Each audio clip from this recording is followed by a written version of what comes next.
Ta-da! We're here. That It's music is always so terrifying.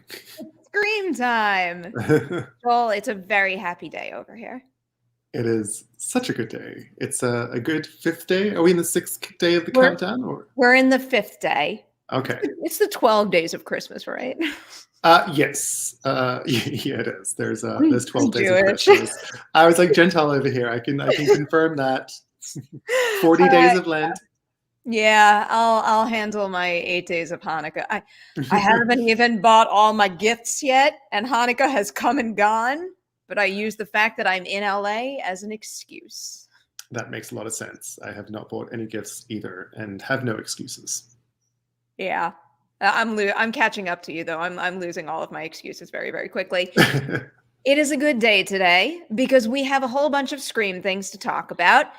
As you guys have probably noticed, the Scream social media campaign is doing a 12 days of Scream for the holidays, and every day we get a new piece of promotional material, and it's kind of built up over the last 5 days. And I think I was about to say it is culminated. It is culminated with the featurette that we're going to discuss on this show, but I'm sure there's much more to come over the remaining days. But we mainly want to focus on the featurette, but we're going to do a little recap for you in terms of what has been released thus far. You ready for it, Joel? I am. Let's go through it. So the first day, we got that group poster. I'm actually especially curious to know what you think of that poster because I know you wanted the classic, like, cheesy floating head look. And I mean, it was like floating head-y to a point, but it wasn't really that precise look. Well, yes, no, it didn't have the same vintage Scream 1, 2, 3, 4 actors in sort of grayscale down the bottom that I was looking for necessarily. Sort of early 2000s, late 90s Photoshop efforts going on there. So I really wanted that, but I think what they did with this poster is actually extraordinarily clever. I mean, it was gimmicky and clever, but that line, "The killer is on the poster," which I thought was really ingenious. And I think the floating heads were just enough of a nod to the original sort of design that fans are really familiar with. But then also, as we're seeing with so much of the material we've seen from this film, taking that original concept and giving it a twist, making it feel a bit more current. It did have a sort of, the sort of Star Wars-y thing that they're all doing now with the sort of, triangle of stars, etc., and Darth Vader at the top in the form of Ghostface. It's going to be weird, but I grabbed it and I can show it. Oh, there we go. Oh, hi. We actually fit quite. Can we fit in there? I know. Where's my space? We're not on the. I'm an Arquette. It's I think it's just a very pretty poster, and I got a kick out of the tagline too. Mm-hmm. The one thing that makes me laugh out loud in, like, maybe the not greatest way is look at poor Judy Hicks. Like, can you get a smaller spot? Oh, I know. She's in between. She's next to Wes Hicks. There, I know, which makes me a little bit upset because I wanted expanded Judy Hicks material. I didn't want limited. I still think we're getting that. I still think we're getting more Judy Hicks material this time around, if I'm to make a prediction. But it's like, if you're going to put Judy Hicks there in that position, balance it out and put Vince in the same spot on the other side. Right, because he's not even there, right? No. Poor Vince. And I think Kyle Gellner is having a lot of fun at the moment with his being left out of this sort of "Where's Wally" situation. Mm-hmm. His amazing tweet where he sort of held up the rag because he'd been left out of those character posters was quite fun. I'm more power to it, especially because they're making his sequence seemingly such a central part of the marketing campaign. I think they're doing it because I think it is what it is. Like, I don't think they're trying to trick us with anything in that scene. And that kind of leans into what I want to bring up about day 2 of this event and what we got. Mm-hmm. It's the suspect character videos and, with the whole, it's always someone theme. Yes. The only main character, or, based on who we think the main characters are going to be, that we didn't get one for is Vince. So if everybody is a suspect and he is not part of the individuals getting one of these videos, I am going to assume he is not a suspect, and I am going to assume what we've seen of him thus far is truly what we think it is. glorified cameo with a decent kills sequence in a car park. Um, Potentially. I agree. I think perhaps there could be a theory that this is a very sort of elaborate misdirect, and that he is very central slash maybe the killer. Maybe the killer is in that poster behind the mask. Who knows? That would be tricky. Maybe he's behind the mask. But I would think that would be too obvious as a misdirect, and I think you may be right. I think Vince is not long for he's gonna get some Judi Dench and Shakespeare in Love level screen time, I'm thinking. I love like random out there theories and coming up with them, but like I think this is a pretty straightforward one. Cut forward to January 16 when we're all just sitting here going, well, this was Vince's movie. Who thought? I wouldn't mind that if it turns out to be true. Vince is part of the next release in this 12 Days of Scream campaign. It was Ghostface's naughty list, and he is on the list. There are 13 names on the list, and only 12 of those suspect videos. So he made the cut there. You're doing the math. I wonder. You would have seen me like cross-checking. Like it took me like 5 seconds to do it, but like I felt like an investigator trying to piece something together that wasn't really there. You're making me feel lazy. I think if all 12 of those people die in the film, which is highly unlikely, would that match? And what would be the kill count relative to the other films? I wonder. Do we know which film is at the highest body count? That's a great question. I've never actually added them all up. It surprises me given your cross-checking. But yeah, if someone's listening and watching and knows, let us know in the comments. I don't think I'd be able to pull that number off quick enough to keep this show moving. No. I could, like, if we had the time, I could probably sit here and name every single person who dies in order. Good content. Let's do it. We'll save that for the next video, because day 4 was the Dolby poster. I'm not going to grab that one for you guys now, but it was where the Ghostface mask looks like it is a tunnel. So leaving or going into Woodsboro. I say leaving because I have a point to bring up with the featurette, but it's a nice poster. It's a really nice poster, and I think what I liked about it was that it was a piece of fan art that was essentially tweaked, or I forget the name of the artist Twitter handle. You might know. Look it up. And he's talented. The artist is talented. I'm not sure if it's a he. Did a sort of version of that poster, and then Paramount, I believe, reached out and had him. They do a different version, so it's a slightly tweaked version of the poster he created. So I quite like that. You know, they're really embracing the fan community, I think, with this. I don't know if you got your TikTok channel invite follow, Perri, but they're doing some interesting marketing things. I don't think they have the artist tagged on Twitter. Yeah. Bummer. Yes. We could find that information out later, and I can drop it in the description to give the individual some credit. Are you looking for it? I did. I'm just briefly looking in case I can get it quick. This is great content. Again, let's move on. It's a really talented artist who did a good job.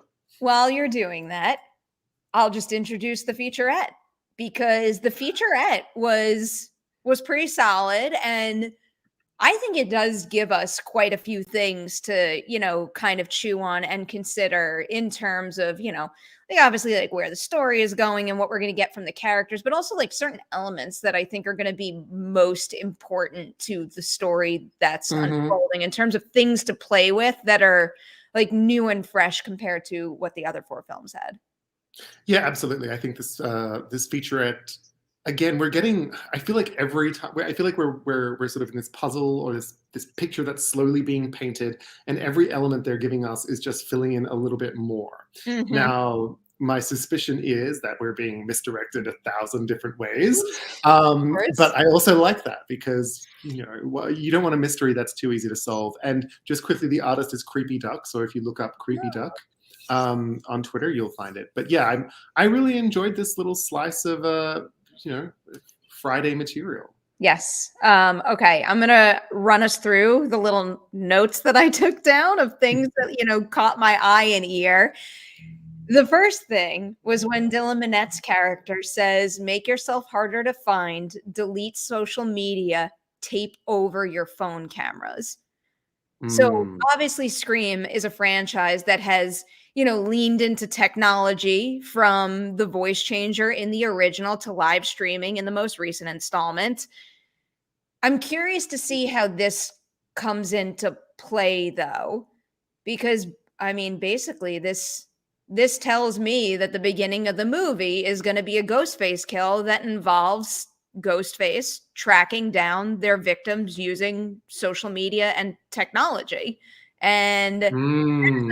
like, a very, very, you know, true to life concern, and I'm looking forward to seeing that being incorporated in this film. That is something I hadn't thought about necessarily, the sort of geolocation aspect of it all, which does make a lot of sense. Find my phone, find my victim. But also, the idea of the camera, which, there's a lot of technological paranoia that I think could feed into this.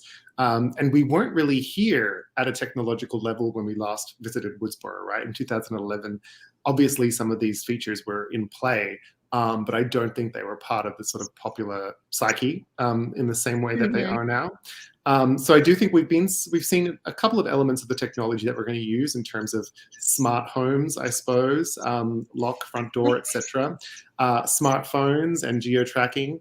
It's really interesting to see, and I did like the fact that I think his character is going to be someone, from what we can tell, who is perhaps known as a bit of a paranoiac when it comes to this, because he's sort of jokingly referred to as Edward Snowden. So he may be a bit geeky, he may be a bit techie.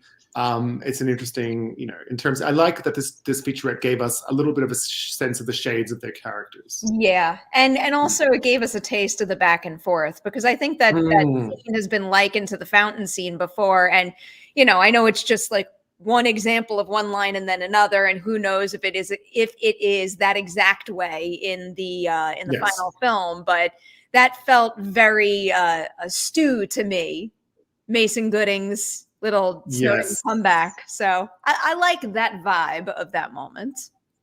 Yeah, I think that was the vibe. We're getting a bit more of the repartee, which is interesting, because I think one of the criticisms I saw from certain people of the original trailer was that it looked humorless, and that it Oh. was, yeah, I'd seen online, I forget who it was, someone I respect and love, as a journalist and critic, was like, did they just forget that Scream is funny? And I felt that was a little bit of a harsh judgment on a minute and a half trailer that's actually trying to sell a horror film, but I'm glad we are seeing a bit more of the humor. Oh, I think we've even brought it up in the past, is it feels very, like, scary and dangerous, but they've Mm. definitely done a good job in upping the humor in recent things, especially this featurette. Yeah, and that brings me to one point that I think about this Yes. featurette, which was, I think the character that's really popping through for me is Mindy, Mindy Meeks Martin. Martin, who is some relation to Randy Meeks, and it seems, and is Gooding Jr.'s sister, I'm imagining, but Mason Gooding. Mason Gooding, Cuban Gooding Jr.'s son, Mason's brother. It's all family in the movie, off the movie. But I really like, she's sort of popping through to me as very much a Randy-esque character who clearly knows the genre. Because in one of the featurettes, I believe, not the featurettes, but is it the Suspect video where she says, "Oh, you're gonna die," when he said, when I the think it might boys, I think it might that be Quaid, what's the Quaid boy's name? My gosh, Jack Jack Quaid. Jack Quaid is playing Richie. Jack Quaid says, I'll be right back," and she says, "Oh, you're dead," kind of thing, in a very way. And then in this one, she also says a few things that make me think, oh, she's the expert here. She's Yes. filling that Randy role. What does she do? Did you make a note of what exactly she says? I didn't make a note of what exactly she said, but we'll get to, so, all right. I'm jumping around. I apologize. Briefly before I jump into that, because I only had one other big point I wanted to make Mm, from this material that we've seen, is there is a shot where we see a Woodsboro city limit sign. And hmm. then this goes back to kind of what I was teasing when we were talking about the tunnel poster. The thought of the movie taking place in Woodsboro, but us going out, I don't know, it could be something as simple as, maybe Dewey moved out of town. Like I get the feeling like they had a drive to go find him. My read of the Woodsboro city limits, both in the poster and the trailer, and just a vibe that I'm getting from the film, is that this is a film that may culminate in Woodsboro, but may not necessarily be fully primarily set in Well, Woodsboro. It feels like, I mean, there's high school students, but you definitely get the sense that Sydney's definitely not going to be living in Woodsboro, right? She's not no. crazy. Gail has a morning show. Very few morning shows are based. We'll get there in a second. Sorry. Yes, Very yes. few morning shows are based in places as small as Woodsboro. Dewey does not seem to be living in Woodsboro. Samantha Carpenter, Melissa Barrera seems to maybe be at college somewhere. And brought back to Woodsboro, is the vibe that I'm getting from all of this. Something may happen to her sister that brings her back. I don't know. So I feel as though this is a convergence of Woodsboro that will maybe culminate in Woodsboro's most famous house, where all of our players end up. But you're thinking it's not as grand as that. I'm like, everyone's coming from different parts except maybe the core little group of kids. Yeah, like part of me is thinking, because I also think it's specifically Sam and Richie in the car, and I think they are the people who go to Dewey. That Oh, yes, it's okay. just that. Mm-hmm. But I don't know. I mean, that's a good point that Sam is likely away and comes home because of what happens to her sister, and I mean that could be the case for pretty much all of these new characters, She's or many older. of them. She seems like an older sister to Tara, and Tara seems perhaps the contemporary of the main kids. I feel like there's possibly my read of this is that Jack Quaid, and Marissa Yes, Barrera are are older. college former students of Woodsboro, and that Tara is on the age level of the Meeks kids and the others. Is my feeling. I mean, you might be right. Now I'm compelled to like go back. I mean, I actually I can. And also the Perfectly fan art, downloaded this. I think the fan art tagline is it's going to be quite a homecoming, right? Um, it says something about it's going to be a killer homecoming, or it's going to be quite the Mhm. homecoming, which is giving me this vibe, Mm. that Woodsboro may not be fully central in the entire film. I was going back to the fountain like scene to see who's there and might fill those roles, and both Meeks Martin kids are there. It looks like we also have Dylan Minnette, of course, Mm.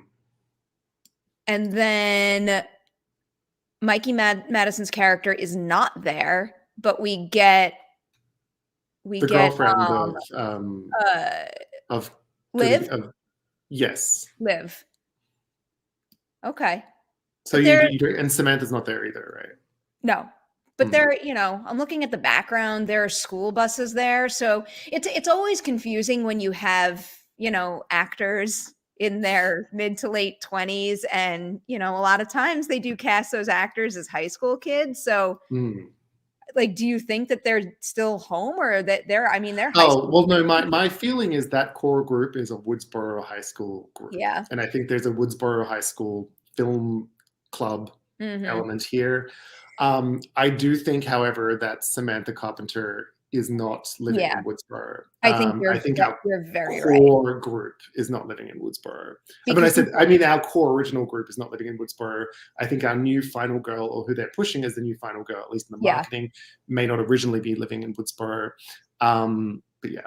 To further emphasize that idea, when we do get to the scene where they're playing pool, it's pretty much the same assortment of characters with the same ones missing. So Mhm. that does make a whole lot of sense. Also, it looks like, just for clarification, we do have Mikey Madison's character in that conversation, that fountain like conversation as well. We Oh, just I do didn't believe, yeah. like there's a shot of her later in the featurette that looks like it comes from that same scene. Yeah, see, we're being so much misdirection. I And know. you know that they've I love chopped this out. though. Vince is also sitting on the left there, and Tara is over there. I love these Perfectly things healthy, though. perfectly healthy. I Just a know. scratch on her I know. arm. Well, we're about to get really deep into it, because the next thing that I highlighted is when Sam says each new character is tied to a legacy character. So now I must ask you, let's go through the list and Okay. figure out who everyone is tied to. I feel like we should start with Jasmine Savoy Brown as Mindy Meeks Martin and Mason Gooding as Chad Meeks Martin, because I mean, that's like, it can't be anything beyond that, right? They are associated with Randy Meeks. Yes, and I believe they're probably niece and nephew to Randy's sisters. Yes. Yeah, I think Randy's sister's children. And her ex-husband or current husband is surnamed Martin. And that is Is that what you're thinking? Or where are you? Where are you on that? like, I have nothing beyond that. I think it's that simple. It would be very complicated or interesting had Randy decided to, I don't know, bank some. I don't know, it's getting a bit gross there. But you know, and maybe they're his children through some sort of strange. There is that. I can't believe her name is escaping me. Like, he does mention something about a relationship in Scream 2. Oh, I can't remember the girl's name. Oh, but then they're too young, right? They're too young, unless there was some freezing. Yeah. And, yeah. That, like, okay, so bringing up that they're too young. Then presumably. That's true. Well, all right. Running with our theory that group is high school age, they're too young.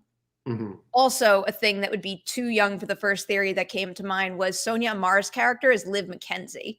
So my connection with that was the Mackenzies, the neighbors to Casey Becker and her family, you know, and I started to think, like, oh, maybe Liv was just a baby when that happened, and it was an emotional, but she can't be a baby. She wouldn't have been born. Well, I mean, but she could still be related to that family, right? They could have been quite young. They could have had children 10 years later. But it just, I hope that these connections have some sort of weight and value beyond it just being like, Liv was the neighbor's kid. You know what I mean? Right. Like, something about that night influenced her parents, and like maybe they moved, or I don't know, something that will have an influence on who Liv is as a character in this movie. Right. I mean, it could be something. Yes, I would also like to see that, and totally agree. Something substantial would be good. Beyond sort of Scream 2's they're killing people with the same names sort of thing. They've done that. Side note, your shirt is fantastic today. I know it's new because I follow you on Twitter. It is new. But it's fabulous. I'm quite obsessed. I'm very old school. Very old school. It's been washed a few times. I do love the old school, and also that shirt looks so soft. Also, we have our kind of floating heads situation that I appreciated going on here. The shirt is very soft. Yes. Thank you, Marlo Stern, for buying me this shirt. Those are the best kinds of shirts. This is fairly soft too for a brand new shirt. Mm. All right, down the list now. Oh yeah, okay. Melissa Barrera as Sam Carpenter and Jenna Ortega as Tara Carpenter. My theory is that they are connected to Billy Loomis. Right. Yes, that could be that tracks. There is something about the way that Ghostface on the phone says to Sam, you know, like, someone who knows your little secret. And it feels like if someone had any sort of connection to Billy Loomis, they would want to hide that, especially if they were, maybe she has moved out of Woodsboro, but if she is associated with Woodsboro in any capacity, that is information that one would probably want to hide about themselves. I agree. The most exciting aspect of your theory to me is that it also means that they are somehow related to Debbie Salt. Which just makes me want, I hope that there's like a photo of Debbie Salt at least somewhere. Just one Debbie Salt reference, please. Are they distant second cousins? I don't know, but I will take what I can get. But I think that's probably a smart assumption of yours. There was a piece of me that felt that Liv might be the Billy connection, because in the trailer, I believe, she sort of does a snap of her neck. And I don't know, it was just a little bit of a fan service thing for when Billy does it Mhm. in the first film, or maybe I'm just reading way too much into it because neck snaps aren't necessarily hereditary. But I sort of thought that was a little Easter egg, just a tease. But no, I think the way that all of this is playing out and being sort of suggested for the main oh hey That was Randy's playing. oh, Very cool Tori, catch. thank you. Yes, yes. Now I remember. But I think the way that they're structuring this film, or what we're seeing in sort of their intent, and the way that they're connecting legacy characters and inverting things, I do think that having the central girl be directly connected to Billy is a really interesting thing that seems to fit with the general tone of what we're Mhm. seeing so far. I'm gonna break up our little roll call here just to answer this question from Dilly4. Do you all think there is anything more to the trailer Mhm. saying there have been 3 attacks and not 3 murders? That would make sense to why Tara's character is left alive and not murdered. I think it's exactly that. 100%. That stood out to us. I think both in the original trailer. I Absolutely. think the fact that there's so many. I think the fact that there is so much setting in a hospital, or at least we're seeing so much of a hospital. We don't think Tara's dead. If it is the opening scene, I think it would be one of the few opening scenes where someone actually lives. I still don't think they're gonna do that, but I think it happens at the beginning of the movie. Mm. I think okay, I take that back. I think if Tara's attack is the beginning of the movie, Tara can survive, but someone else has to be in that house with her who dies.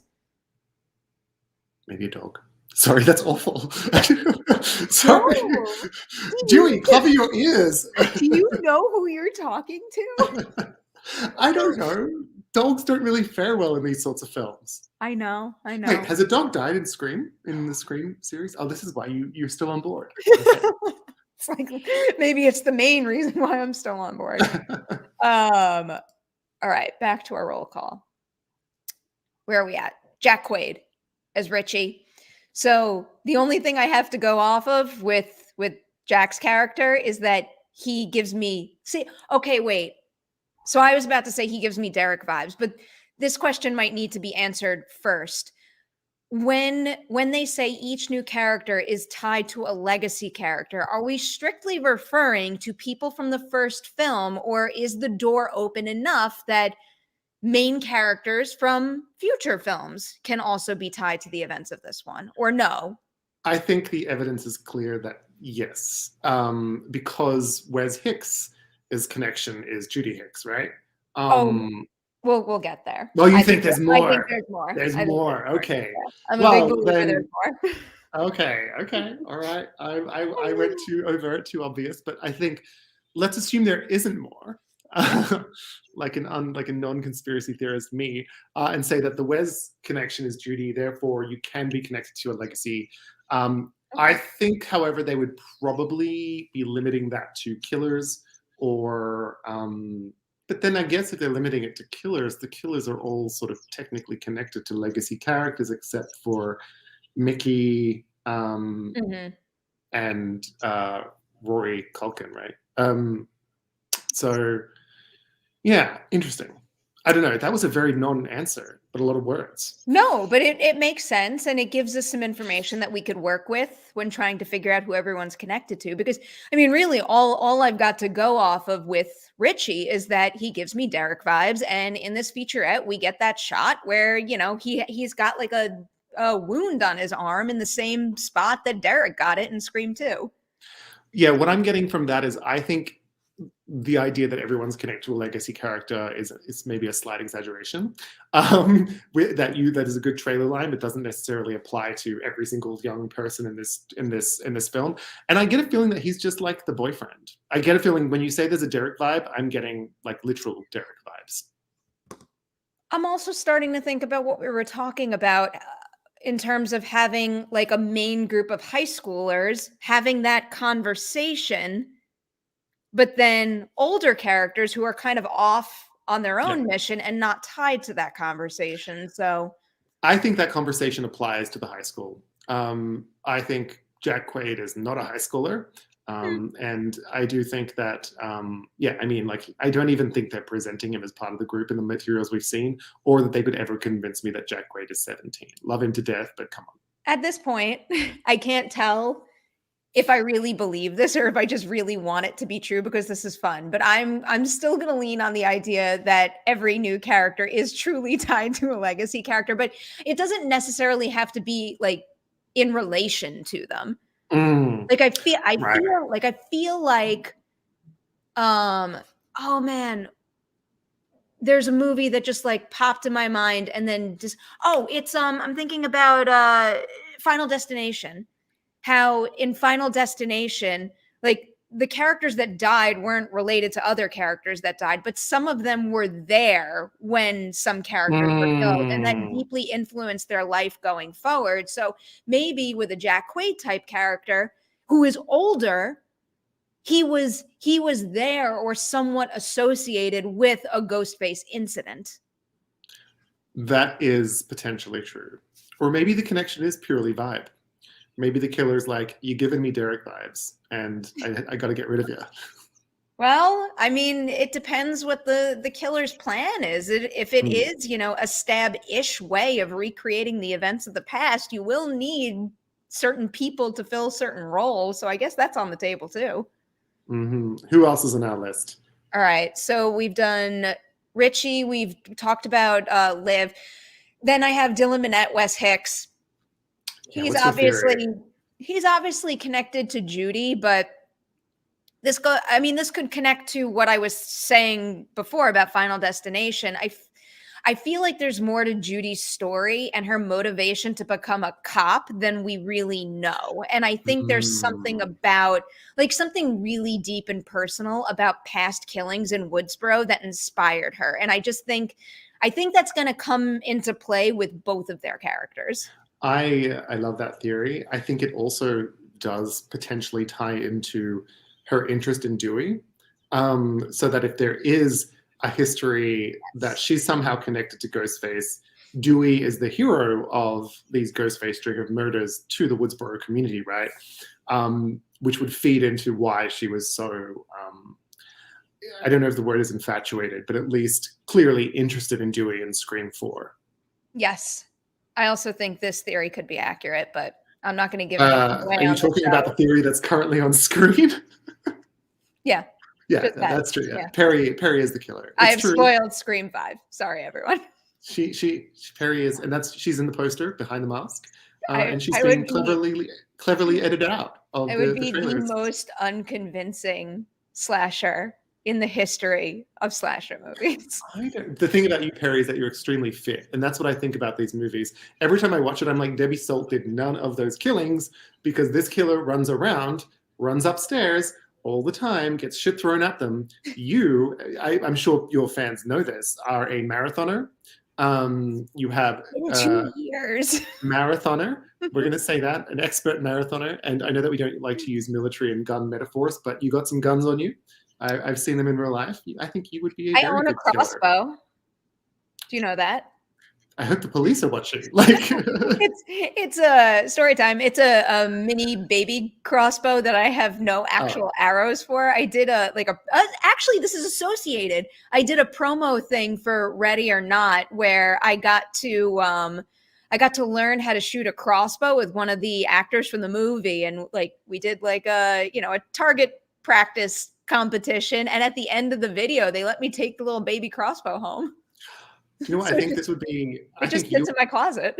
you and I as the killers would be the most meta and appropriate thing in the world. Like the YouTuber obsessed fans of this series actually start committing the murders. I really hope that a capable screenwriter, I don't know if you have screenwriting ambitions, Joel, so I don't mean to put your skill set Doesn't down everyone? by saying that, but I hope that someone out there heard that and can make it happen because I'm not just saying it because we're involved, but that story's got potential. Yeah, bring him back. It's a new nightmare for 2022. I think it's something that someone should consider. Where are we at? Mikey Madison, Amber Freeman. I don't know about the connection, but the Tatum vibes are I real know. in terms of the lovely. I was a little bit like, is this too fan I servicey for wrote me? I wrote the same thing down. It's like Tatum refrigerator vibes, but that to me feels planted. That feels like so in your face obvious that that can't be the thing for her. Yes, and I also, this is not to cast aspersions on Mikey Madison, right? Who I think is a phenomenal actress, and I love her in Better Things, particularly. But there is a shot in the featurette where she's screaming on the Mhm. porch, where I felt like, oh, she's pretending.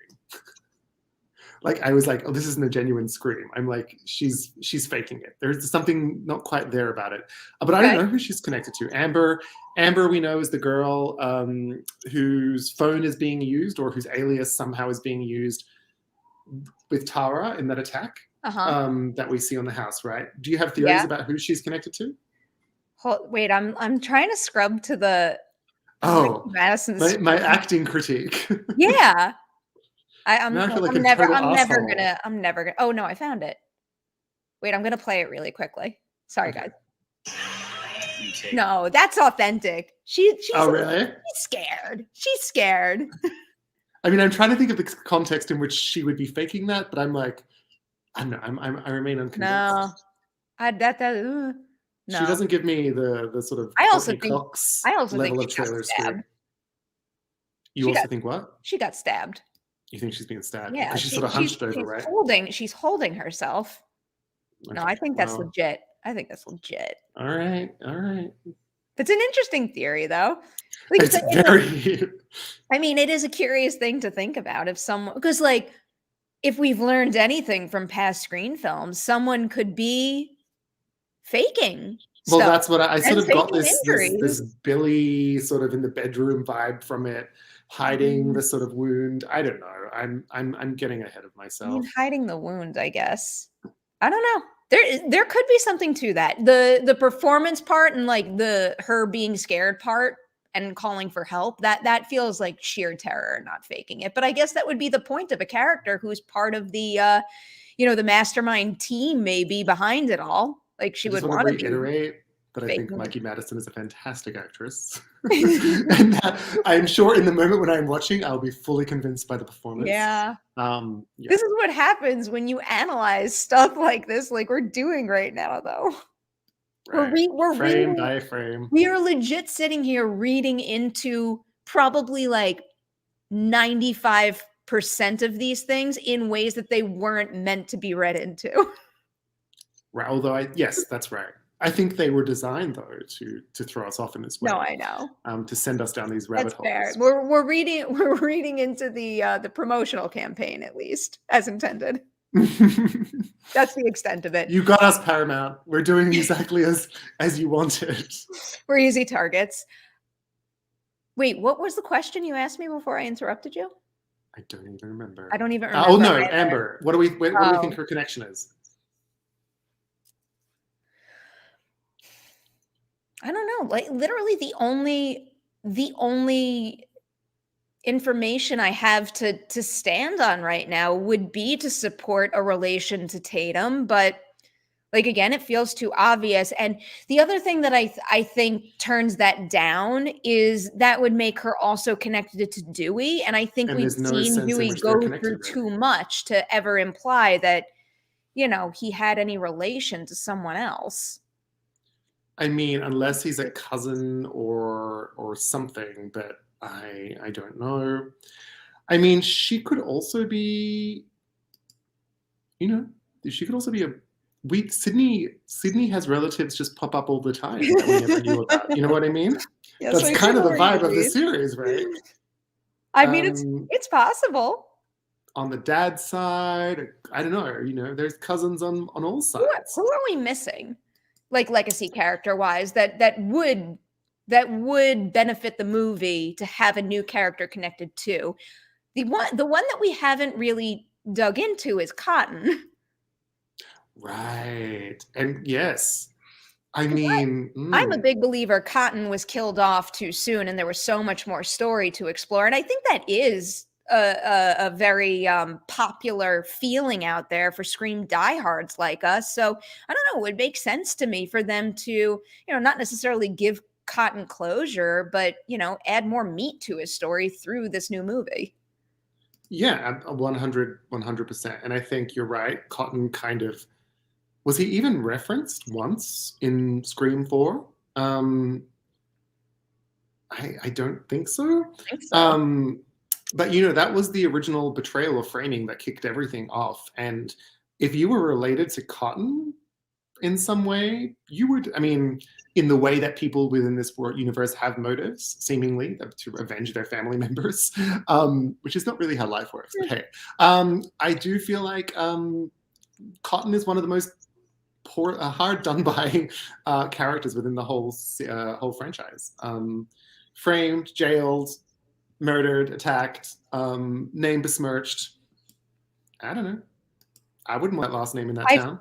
I feel like I'm just giving her that connection because I want someone to have it, and I don't have any better ideas. I think Jack Quaid, potentially. I don't know. He gives me a little Liev Schreiber, little Liev Schreiber vibes, I suppose. I could see that, actually. That's kind of interesting. I think that makes our last one, Kyle Gallner. Do you think he's part of this group, or he has no connection to anybody? I am still a big believer that whether it's being related or just something else, everybody is connected in some respect, and that is going to be referenced in the movie. Maybe. Look, I'm gonna say he's connected to Jennifer Jolie. Because we want someone to be connected to I'm running out of options, and I just want, again, in the same way that I want Debbie Salt imagery and flashbacks, I want Parker Posey as well. No, I honestly, I'm not. I don't know. Is there something? Vince Schneider. I'm trying to think of, like, he's older. He's not a high school kid. And, he feels like maybe he's gone down a rougher path. So I'm trying to think of someone from the original movie who, given what happened to them, might have put his character on this particular path. I mean, Cotton? Like, I think Principal Himbry as well. I was going to raise Principal Himbry earlier and say that maybe someone is connected to Himbry. We honestly don't know. We also Casey Becker. Like, I wouldn't necessarily having that famous murder linger over you and your family may be an interesting. Do interesting things to you. Has a sibling, right? Or Steve. What about Steve? Steve is on the basketball team. I don't know sports. He's on the other sport ball team. I feel like football. Steve isn't getting any love. He's a football player, and he's going to kick the shit out of you. Yes, that's what I do know. And so is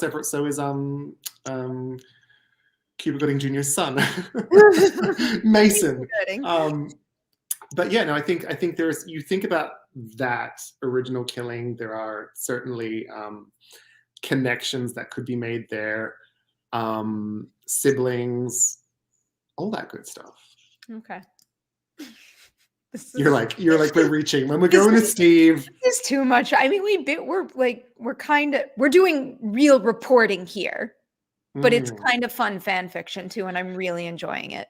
I also want Kirby could have had a sibling. I mean, these are like, we're getting legacy weird here, but like Kirby could have had a slightly younger sibling in the Vince age group. Same as Olivia. If you think about Scream 4, which feels at least geographically the most connected to this one of the 3 sequels, characters from there could, there were victims there that probably left a smattering of disgruntled friends and family. I don't want to rush all of this fun, but I keep thinking about how happy I'm going to be to talk to you as soon as we actually see the movie. Oh, we're doing a live on our phones from the foyer. Yeah. Yeah. I don't know what we're doing, but we're going to do a lot and we're going to go big. We actually have a super chat here. Look who's here. Wiley Todd. Wiley Todd here for the early streams. Do you guys think this will be an open-ended ending to the movie, so this can have more movies, or a one and done type thing? Also, are you worried about a January release date? Thanks, Perri, for bringing FYC back. Okay, one question at a time here. An open-ended movie or something that could continue the series? Where do you fall on that, Joel? I think we will have something that can continue the series in terms of a surviving core character from the younger generation, who will take up the mantle in some ways. That's what I feel. I don't think the Scream movies are typically not open-ended in any other sense. They do finish. There's no sort of, I know what you did last summer, or, post credits, he's under the bed, he's in the shower situation, not quite dead. So I think in that tradition, we won't get that. But I do think we'll have characters who will survive to be stalked another day, depending on box office, which I guess takes us to the next question. What do you think? With the open-ended thing, I really hope that, like, it's hard for me to imagine them not continuing this franchise, especially if the movie does well. But even if the movie doesn't do well, which I don't think is going to happen, it's like, I don't know, look at Scream 4 in 2011. It didn't, blow up the box office, but we're still getting another one. This is one of those franchises that studios can't help to keep going back to. But I do kind of hope that what this movie is like what you just said about those other films. Like, there's closure. I love end credit scenes in Marvel movies. I want to sit through the credits here and get an end credit scene teeing up the next installment. Let this be its own standalone story, and then let me have fun theorizing about what could come next. Yeah.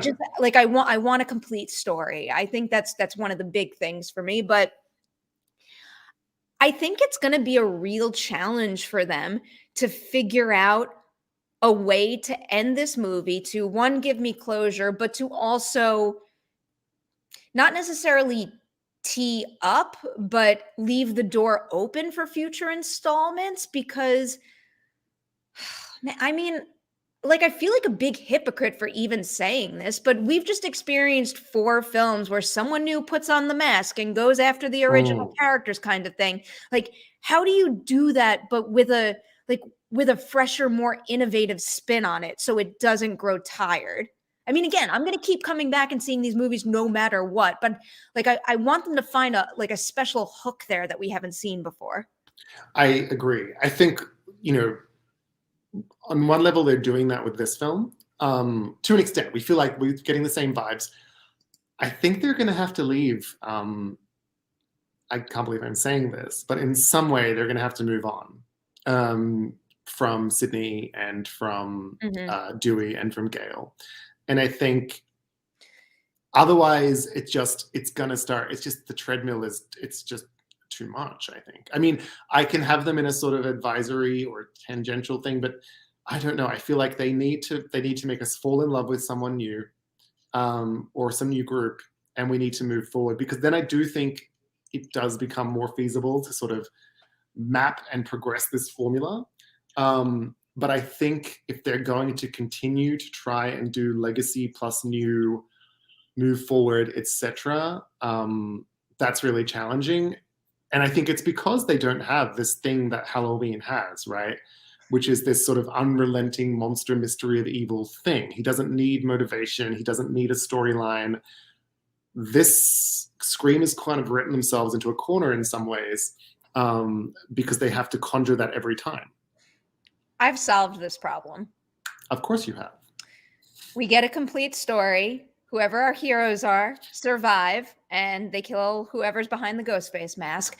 And then the way they make a sequel is they have like a bunch of YouTube pundits watch the new movie, feel inspired by it, and go after the actors who played those characters. And then all of a sudden you have a new movie. That was our earlier suggestion, right? But in a sort of different format. Just a disclaimer. Just a disclaimer: if anything happens after this movie is released, we are joking, and we are not responsible. I don't even own a ghost face mask, honestly. I do. But yeah, you probably got 20. I guess I could be. Do you have a gold one? Do you have a gold one? A metal one? No, but I have that guy right there. It's like it came with the steel book, and it's it's legit. It is hands down the nicest Ghostface mask I've ever owned. I have to ask you, this is not related to the feature. I know we're going long. I'm sorry, everyone. It's But okay. how did you feel about metal Ghostface mask that we've seen glimpses of? I loved it. I love, like, it really excited me just to see that, like, no Mm. pun intended, it lit a fire in me. Like, I like seeing innovative things like that, and I wasn't expecting it to, so it played very well. I got into this with Matt on Merry Hour.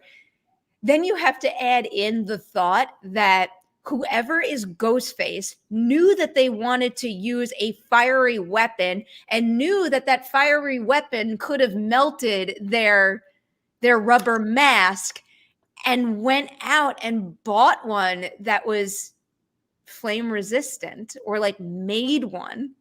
Yes, there's a lot. I'm getting sort of Freddy in the basement chiseling away at his new tool vibes from that.